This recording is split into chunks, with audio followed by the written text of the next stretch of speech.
Good morning, venture capital. This is Metagame, and today's episode is about why artificial intelligence professionals are pulling in salaries that would make even seasoned tech veterans do a double take, and what's driving this unprecedented compensation revolution in the AI space. 76%. That's not a forecast. That's not a projection from some analyst who's never signed a term sheet. That's the percentage of employers right now, this quarter, paying 10% or more in wage premiums just to get AI skills through the door. 3 out of 4 companies have already repriced human capital, and if you're running a portfolio company still budgeting like it's 2024, you're not saving money. You're buying execution risk at a discount. Here's what nobody's talking about. This isn't a talent war. Wars end. This is a structural repricing of what skilled labor costs in an AI-native economy. And by the time most VCs figure that out, their portfolio companies will be paying 30% premiums in emergency hiring sprints, while competitors locked in talent 2 quarters ago at half the price. So let's talk about what the smart money already knows. KPMG dropped their Q4 data, and the numbers tell a story that should make every Series B CFO sweat.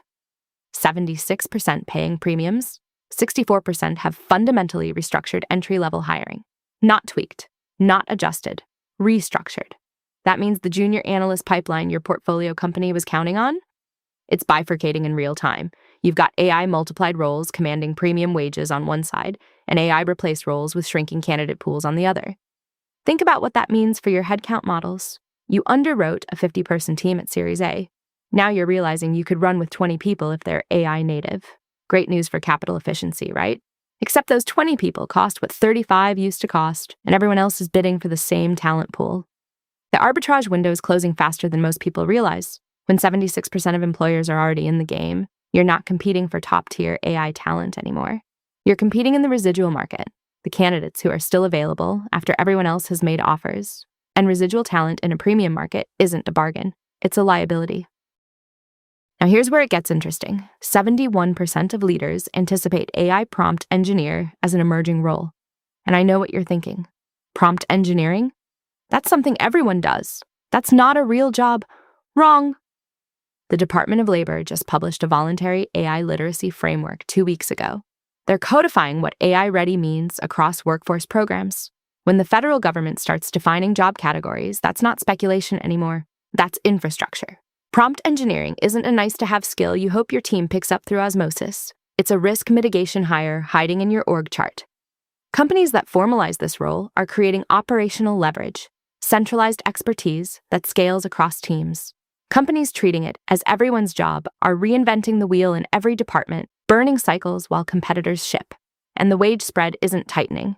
Zapier's data from last month shows 22% of executives expect to pay 20% or more in premiums for AI roles. Not 10%, 20 plus.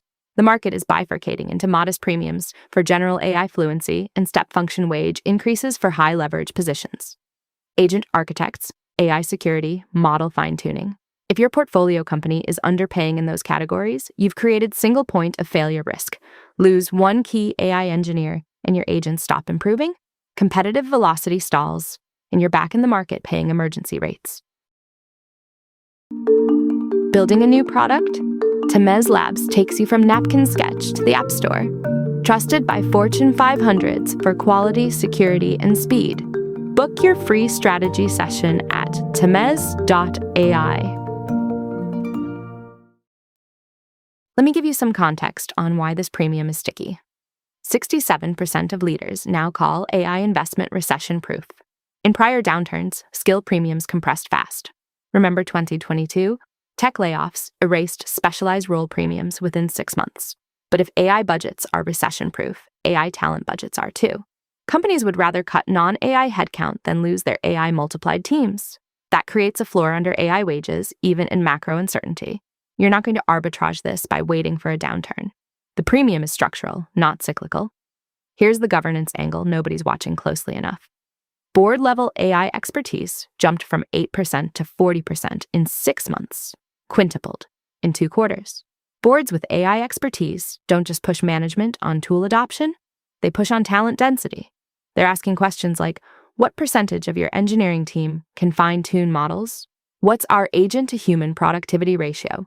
How do we retain AI native talent when 76% of the market is bidding up wages? If you're a VC and your board seat strategy hasn't updated for this, you're leaving execution risk unmonitored.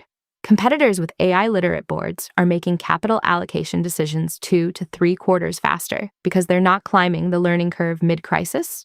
They're already fluent. Let's talk deal flow. Look at the SEC Form D data from Q3 and Q4. Databricks raised $4 billion in Q4 alone, plus another $1.6 billion across Q3. That's not just infrastructure capital, that's a talent war chest. In a market where data and AI engineering wages are spiking, Databricks is pre-funding the ability to out-hire everyone else. Lovable Labs pulled in $425 million in Q4, $193 million in Q3. Features and Labels raised $140 million in Q4, $125 million in Q3. These are AI-native companies raising specifically to outcompete on talent. They're betting that AI-fluent teams command premiums today but deliver 10x leverage tomorrow. The pattern is clear. Companies raising $100 million or more in other technology categories are implicitly raising 20 to 30% of that for talent acquisition and retention. If you're not modeling that into your due diligence, you're underwriting fiction. Now let's talk about the opportunity hiding in the chaos. If 76% of employers want AI skills but face supply constraints, there's a $1 billion-plus market for platforms that aggregate and deploy fractional AI expertise. Think AI-native Toptal. The demand is there, the supply is fragmented, someone's going to build the marketplace that matches them. Enterprise upskilling SaaS is another white space. The DOL framework creates demand for scalable AI training that delivers measurable fluency, not just completion certificates. Companies that can prove their training yields a 10% productivity gain will capture corporate learning and development budgets currently wasted on generic content. And here's one that's underbuilt: AI talent retention tools. If premiums are compressing margins, companies need non-wage retention levers, equity structures designed for AI roles, project allocation that keeps top talent engaged, career pathing that doesn't dead end. HR tech that solves how do I keep my AI team without destroying my cap table is a gap waiting to be filled. Oh, hey, friend. Do you like what you're hearing? Now you can have a ridiculously amazing podcast, too. Check out holler.studio to get yourself one today. The strategic questions you should be asking your portfolio companies right now are uncomfortable ones. What percentage of our workforce is AI multiplied versus AI replaceable? And how does that compare to what we pitched at Series A? Are we paying market rate premiums or hoping to arbitrage talent from employers who haven't figured this out yet? Do we have a formal AI upskilling budget, or are we assuming people will just learn on their own? Because Zapier's data shows untrained workers see negative productivity from AI tools. Negative. If your portfolio company rolled out AI tools without training budgets, you didn't create an asset. You created a liability. And finally, is AI prompt engineer a line item in the next hiring plan, or are we treating it as everyone's job? 71% of companies are formalizing this role. If you're not, you're betting against the market. So here's where we land. 76%. That's where we started, and that's the number that should be burned into every cap table conversation you have this quarter. 3 out of 4 employers have already made the decision to pay up for AI talent. The question isn't whether the premium exists. It's whether you're positioned ahead of the curve or paying catch-up wages while competitors compound their advantage. Companies that locked in AI talent at 2024 rates have a 10 to 20% margin advantage that grows every quarter. Companies that waited are now bidding against 76% of the market for the same shrinking pool of candidates. The spread isn't closing, it's widening. This isn't a trend to monitor. It's a structural shift to price into every portfolio decision you make. The talent premium is here. The only question is which side of it you're on. That's our venture capital podcast for today. If you learned something new, tap 5 stars and follow our show. Thank you for listening to Metagame.